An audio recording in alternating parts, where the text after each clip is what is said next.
The massive crystal dome of the Galactic Council chamber sparkled under 3 different suns. Inside, creatures from across the galaxy sat in rows that stretched up toward the ceiling. Some had tentacles, others had wings, and a few looked like walking rocks. But today they all shared the same expression of worry. Ambassador Kyra stood at the center of the chamber. Her blue skin had turned pale, and her 4 arms shook as she touched the control panel. The hologram that appeared above her head made the entire chamber go silent. "Friends of the Council," Kyra said, her voice carrying to every corner of the huge room. "We must talk about the humans. They are building something that scares us." Far away, on a ship floating near Earth's moon, Admiral Do-Hyun Kim watched the meeting on his screen. His face looked calm, but his eyes were sharp. The ship around him hummed with power that no one in the galaxy understood. Captain Yuna Park stood next to him, listening to the alien voices through her headphones. She was young but smart, and she knew many alien languages. "Sir, they found out about Project Prometheus," she whispered to the Admiral. "Someone told them about our secret work." Admiral Kim nodded. He had known this day would come. For 3 years, humans had been building something in secret. They had hidden factories on distant planets and research labs in empty space. Now the galaxy's strongest races were starting to notice. The hologram in the council chamber showed fuzzy pictures of human ships. But these were not normal ships. They moved in ways that should not be possible. They bent the space around them like rubber. Their weapons shot beams of light that seemed to change reality itself. "Look at this," Kyra said, pointing at the images. "Human crews do not run away when they should. They do not fear death like normal beings. They fight like they have already won." The pictures showed human soldiers standing calmly while explosions happened around them. They looked bored, not scared. This frightened the aliens more than any weapon could. "We think the humans have broken the oldest law in space," Kyra continued. "They have made weapons that change the rules of how things work. This has been forbidden for 1,000 years. Worried voices filled the chamber. The Omega Accords were the most important laws in the galaxy. Long ago there had been terrible wars where people used weapons that could break reality. Entire star systems had been destroyed. The wars almost ended everything. On Mars, General Miho Lee stood in a giant shipyard. Around him, workers put the finishing touches on strange-looking ships. These ships did not look dangerous from the outside. They looked simple and plain. But inside them was technology that made scientists cry. General Lee smiled as he watched the work. The aliens thought humans were just babies in space. They thought humans could not build anything important. They were wrong. Lieutenant Commander Narration walked up to the general with a tablet in her hands. She was excited but tried not to show it. "Sir, the last group of ships is ready," she said. "Admiral Kim wants to know if he can start the show."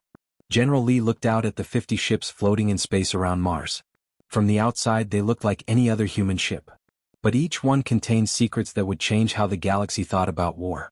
"Tell the Admiral he can begin," General Lee said. "It is time to teach our neighbors why humans are special." Back in the council chamber, the aliens were getting more upset. Some of them had fought humans before and lost. Others had never seen humans fight but had heard scary stories. "The human ships do not follow the laws of space," said a creature that looked like a giant spider. "They appear and disappear like ghosts.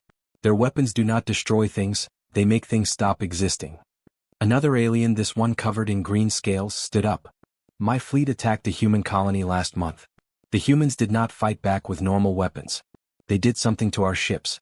Our crews are fine, but our weapons will not work anymore. The humans fixed our ships so they cannot hurt anyone." This made the other aliens even more worried. Humans did not just win fights, they changed the rules so that fighting became impossible. Admiral Kim watched all of this from his ship. He knew that today would change everything. For too long, other races had attacked human worlds. They had killed human families and stolen human property. They thought humans were weak because humans were new to space. Captain Park looked at her admiral with respect. She had served with him for many years and trusted him completely. "Sir, should we be worried?" she asked quietly. Admiral Kim shook his head.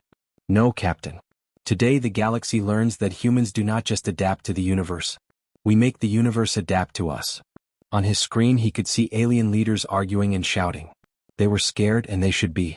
Humanity had spent 3 years building something that would make every other race reconsider their actions. The Admiral touched a button on his chair. Across the solar system, 50 ships began to move. They did not use normal engines. Instead, they simply decided to be somewhere else, and space obeyed their will. The demonstration was about to begin. Captain Beam had fought in more wars than most soldiers could count. His gray skin bore scars from 17 different battles across the galaxy. His ship, the Eternal Judgment, was famous for winning fights that seemed impossible. He had destroyed rebel fleets and turned entire planets into smoking ruins. Other captains feared him, and enemies ran when they saw his ship coming. But today, floating in empty space near a distant star, Captain Beam felt something he had not felt in 40 years of fighting. He felt afraid. His ship was patrolling the Kepler system looking for pirates and rebels. It was supposed to be a quiet mission. The space around them was empty and peaceful. Then, without any warning, everything changed. 20 human ships appeared in front of them. Not arrived appeared. 1 second there was nothing but stars and darkness. The next second, 20 strange ships hung in space like they had always been there. "Sir," said Xyrus, his young tactical officer. The blue-skinned Valen was staring at his screen with wide eyes. "This is impossible. I'm not reading any engine heat. No jump signatures. No energy trails. Nothing." Captain Beam frowned. Every ship in the galaxy left traces when it traveled through space. Engines created heat. Jump drives created energy waves. Ships moving faster than light always left signatures that sensors could detect. "Run the scan again," Beam ordered. Xyrus pressed buttons and checked his instruments twice. "Sir, it is like they just decided to be here. My computers cannot explain how they arrived." On the lead human ship, Lieutenant Gina Choi stood at her control station. But she was not pressing buttons or touching screens like normal ship crews did. Instead, she simply thought about what she wanted, and the ship obeyed her thoughts. The computer inside the ship was so advanced that human scientists had given up trying to understand how it worked. Information flowed directly into her mind without her having to read it. She could see the enemy ships, count their weapons and know their weaknesses just by thinking about it. 23 enemy ships, she reported to her captain. "They are trying to scan us with their sensors." Captain Hyuk Nam was young for a ship commander, but his eyes held the confidence of someone who knew secrets the rest of the galaxy did not. He smiled when he heard about the enemy scans. "Let them look all they want," he said calmly. "They will not understand what they see. Begin the demonstration." What happened next broke every rule of space combat that had been learned over thousands of years. The human ships began to move, but not like normal ships. They had no engines that could be seen. No fire came from their back ends. No thrusters pushed them forward. Instead, they seemed to grab onto space itself and pull themselves in any direction they wanted to go. Captain Beam watched in growing horror as the human ships moved in ways that should not be possible. They turned without slowing down. They stopped without using brakes. They moved up and down and sideways like they were swimming through water instead of flying through empty space. "Fire warning shots," Beam ordered. "Let them know we are here." His weapons officer fired the ship's plasma cannons. Bright beams of superhot energy shot toward the human ships.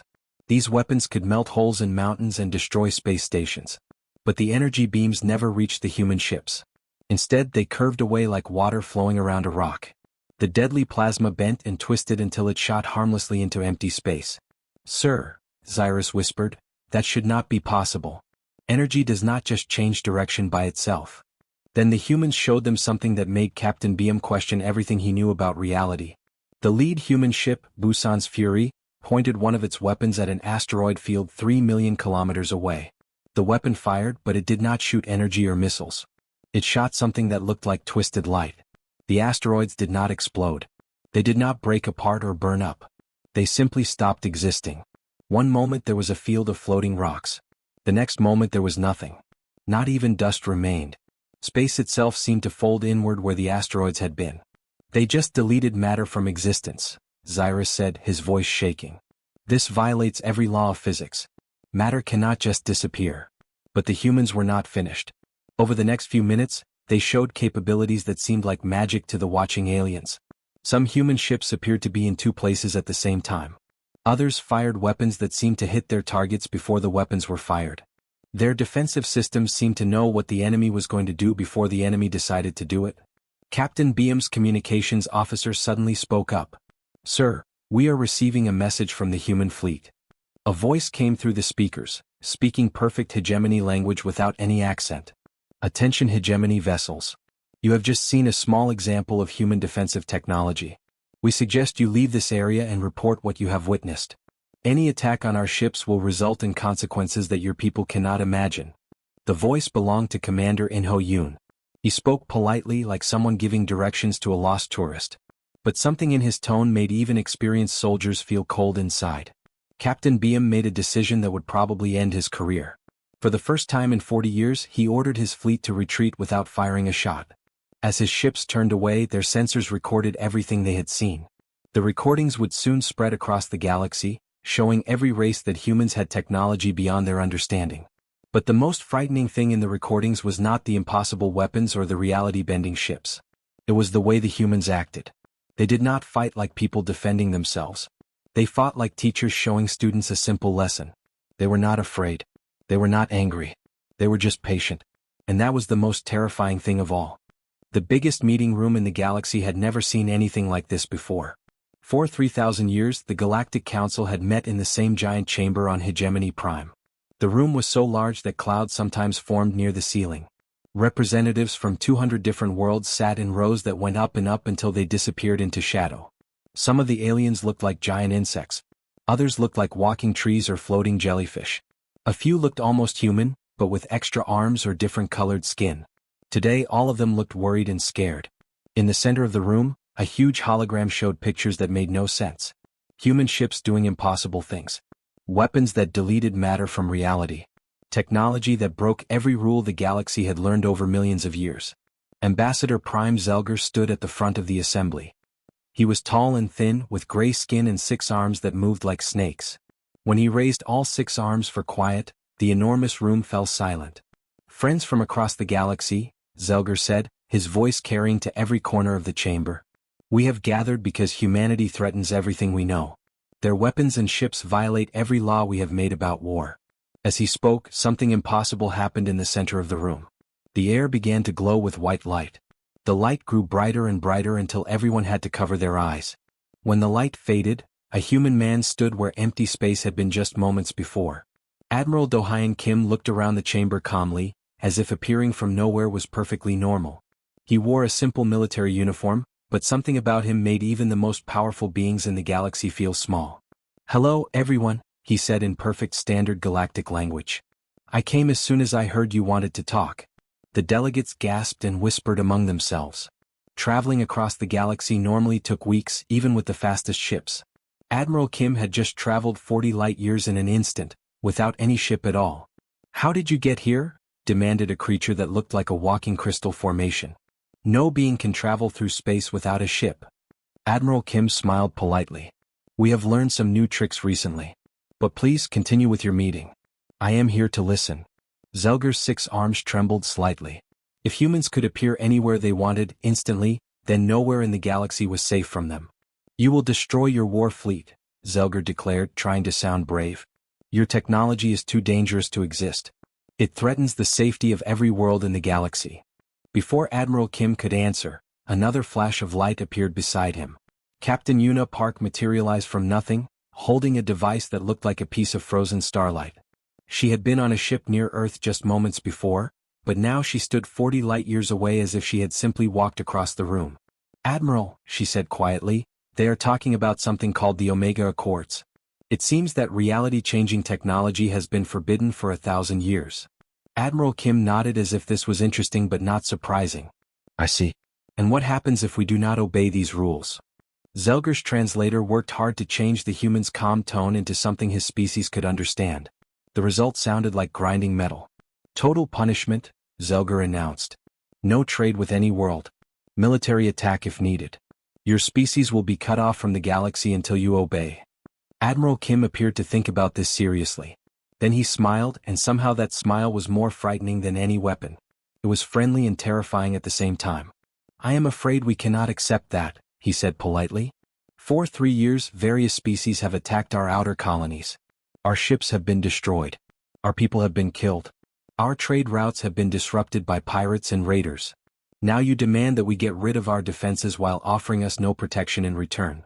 He gestured, and the hologram in the center of the room changed.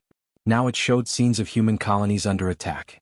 Burning cities, destroyed ships, families running from alien raiders. "These attacks were carried out by species that are sitting in this very room today," Admiral Kim continued, his voice still polite but now carrying an edge of steel. "You ask us to disarm while the people who hurt us remain armed and dangerous. The chamber erupted in angry voices. Creatures roared, chittered, and made sounds like breaking glass. Some delegates stood up and waved their arms, tentacles, or wings. Others changed colors to show their emotions. "You are only one species," shouted a being that looked like a giant slug. "We are 200 species united. You cannot threaten all of us." Admiral Kim's smile grew wider. "We are not threatening anyone. We are simply explaining our position." Another flash of light appeared, and Commander Inho Yoon materialized beside his fellow humans. He looked around the chamber with the expression of someone who found the situation amusing rather than dangerous. "Perhaps we should demonstrate our position more clearly," Commander Yoon suggested pleasantly.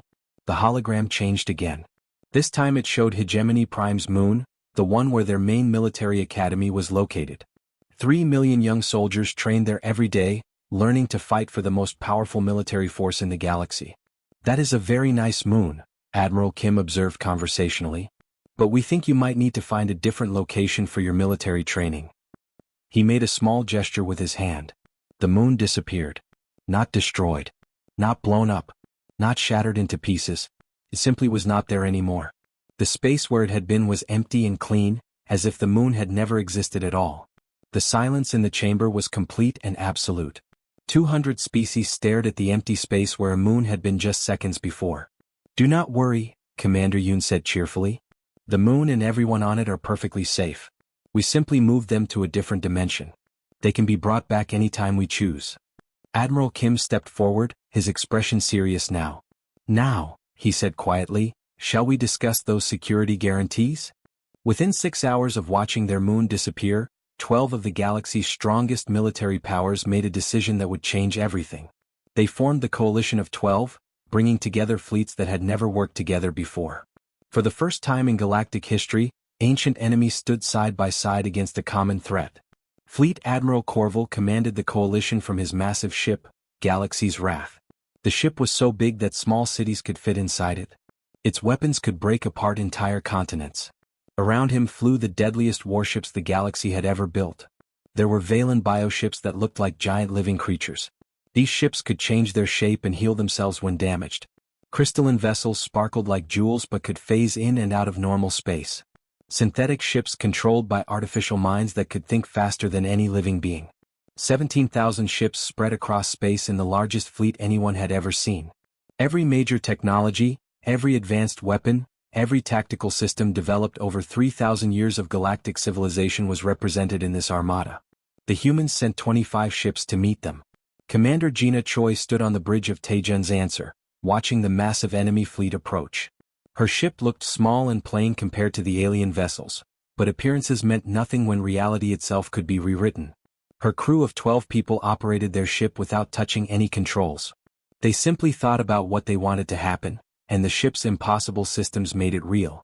Computers that worked on principles beyond normal physics connected their minds directly to the vessel. 17,000 enemy ships, reported Lieutenant Miho Kong, information flowing into his consciousness without him needing to look at any screens. They have brought every type of weapon technology in the galaxy. Fleet Captain Hyuk Nam had been promoted after the success of the previous demonstration. He looked at the approaching fleet with the calm expression of someone who held all the advantages. "Begin Phase 1, he ordered quietly. The human ships did not move forward to fight. They did not turn around to run away. Instead, they simply stopped existing in normal space and time. Coalition sensors that had been tracking them suddenly showed nothing at all. No heat signatures, no mass readings, no energy emissions. The human fleet had vanished as completely as if it had never been there. Admiral Corval stared at his tactical displays in confusion. "Where did they go?" he demanded. His science officer, a brilliant crystalline being named Shardrex, examined the sensor data carefully. "Sir, they are not cloaked or hidden. They have actually ceased to exist in our dimensional space. This should not be possible. Find them," Corval ordered. "Spread the fleet across the entire system. Scan every frequency, every dimension, every possibility." 17,000 ships moved into search formation, covering light years of space. Their sensors worked harder than they ever had before, looking for any trace of the human fleet. The humans attacked from directions that did not exist. Ships suddenly appeared inside coalition formations without any warning. They fired weapons that did not destroy their targets but simply turned off their systems.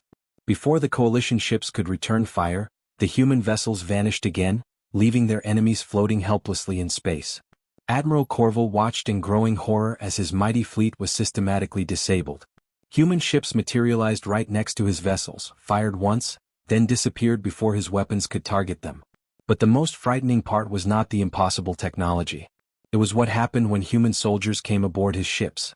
Lieutenant Commander Yuna Shin led a boarding party onto a hegemony heavy cruiser. But she did not cut through the hull or blast open airlocks like normal boarding parties. Instead, she and her team simply walked through the solid metal walls as if they were made of mist. The hegemony crew watched in shock as humans appeared in their corridors, walking through walls and doors like ghosts. The aliens tried to fire their weapons, but the guns would not work. The weapons were not broken or damaged. They simply refused to function in the presence of humans.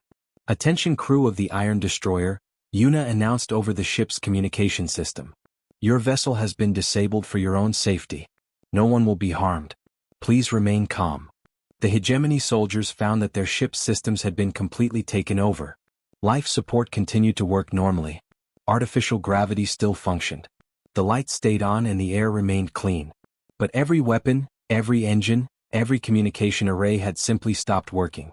Across the battlefield, the same scene repeated 17,000 times.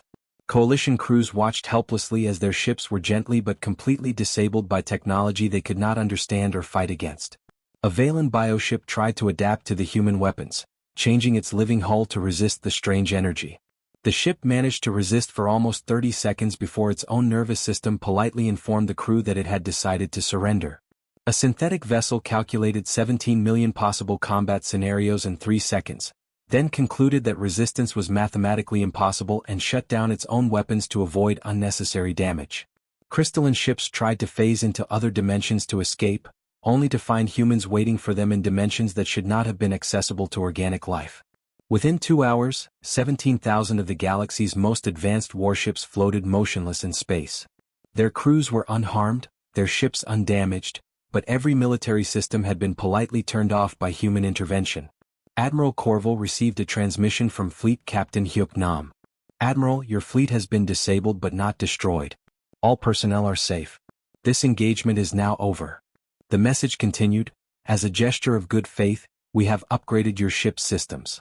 Your technology has been improved and will now be more efficient and more powerful than before. Consider this a gift." Corval's tactical officer examined the new data flowing through their computers. "Sir, they have not just disabled us.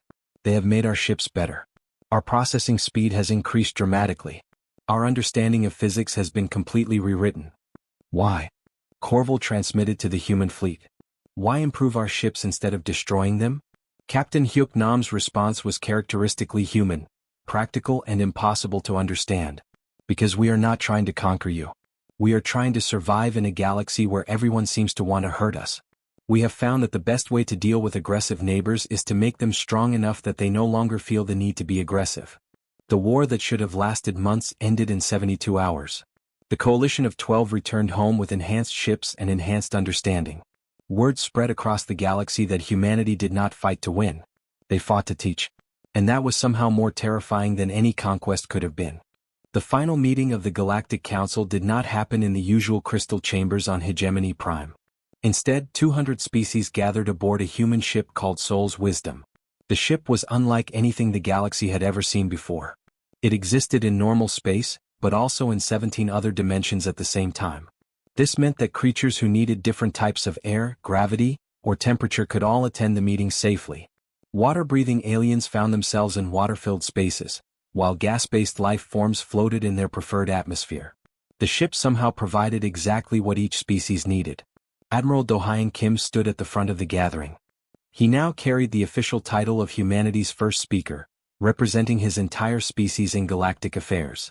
Behind him stood Captain Yuna Park and Commander In-ho Yoon, ready to assist with any questions. Above them floated a hologram showing detailed information about human military technology. The display contained more technical data than most species had developed in their entire history. Ambassador Prime Zelger rose from his seat, his 6 arms shaking slightly as he spoke. The events of the past few weeks had clearly affected him deeply. "The Galactic Council has made its final decision," he announced, his voice carrying to every corner of the impossible ship. Humanity's war fleet is officially banned under Emergency Protocol 1 of the Galactic Security Charter. These weapons are too dangerous to exist. Admiral Kim nodded politely, as if he had expected this decision all along. We accept the Council's ruling completely. His immediate agreement surprised everyone in the room. Alien delegates had spent weeks arguing about how humans might respond to such a demand. Many had prepared for threats, negotiations, or even another demonstration of human power. None had expected simple acceptance. Nervous whispers filled the air as different species discussed this unexpected development in their various languages. However, Admiral Kim continued calmly, we should probably talk about what this ban actually means. The hologram above them changed to show a map of the galaxy. But this was not the map that most species were familiar with. Instead of showing just a few human worlds on the edge of civilized space, it revealed human settlements spread across 3 entire spiral arms of the galaxy. The delegates stared in shock. According to their records, humans controlled maybe a dozen small colonies. The map showed thousands of worlds, massive space stations, and industrial complexes that rivaled anything built by the oldest galactic civilizations. These colonies have been hidden using technology that makes space itself forget they exist, explained Commander In-Ho-Yoon pleasantly. We thought it was better to develop quietly rather than cause unnecessary alarm. A creature that looked like a walking tree branch spoke up in a voice like rustling leaves. How long have you been hiding from us? About 50 years, Captain Unipark replied. We wanted to make sure we could defend ourselves before we revealed our true presence in the galaxy. Admiral Kim gestured and the hologram changed again. Now it showed detailed specifications of human military capability. Numbers and statistics that made even the most advanced species feel primitive. The banned armada represents approximately 12% of humanity's total military strength, he said conversationally. The remaining 88% was never brought into open conflict. Complete silence filled the ship. Every delegate tried to process what they had just learned. The impossible fleet that had casually disabled the coalition of 12 was barely 1/10 of human military power. A being made of crystalline formations spoke in a voice like chiming bells. If the banned fleet was only 12% of your forces, what would full deployment accomplish? Fleet Captain Hyuk Nam, who had been promoted again after the coalition incident, answered thoughtfully. Full deployment would have made these negotiations unnecessary. We could have simply relocated every aggressive species to parallel dimensions where they could fight each other without bothering peaceful civilizations. The casual mention of relocating entire species to other realities caused another wave of nervous discussion. But that would solve nothing permanently, Admiral Kim added. Peace based on fear only lasts until someone develops better weapons. Peace based on cooperation can last for centuries. Lieutenant Commander Nari Choi stepped forward with documentation that appeared directly in each delegate's preferred format: crystal matrices for some, digital displays for others, and even scent patterns for species that communicated through smell. As requested by the Council, we are providing complete specifications for our reality manipulation systems. Several species have expressed interest in technological exchange programs. The Prime Minister of Earth's unified government, Gina Seo, spoke through quantum entanglement communication from the planet's surface. Her voice came from everywhere and nowhere at once. Humanity seeks partnership, not conquest. Our rapid advancement has created imbalances that serve no one's interests. We propose a new framework for galactic cooperation. The proposal was elegantly simple. Humanity would share limited versions of their reality warping technology with all peaceful species. In exchange, they would accept formal membership in the Galactic Council's governing body. The banned armada would be decommissioned, its crews reassigned to joint exploration and defense projects. Admiral Corval, still recovering from his fleet's gentle defeat, spoke for the coalition of 12. We accept humanity's proposal. But we must ask, if the banned fleet was only 12% of your capability, what would happen if you used everything? Admiral Kim considered the question seriously. Complete deployment would have ended this conflict in minutes instead of hours. We would have relocated every aggressive species to dimensions where they could practice warfare without endangering peaceful civilizations. But that would have solved nothing, he continued. Fear-based peace is temporary.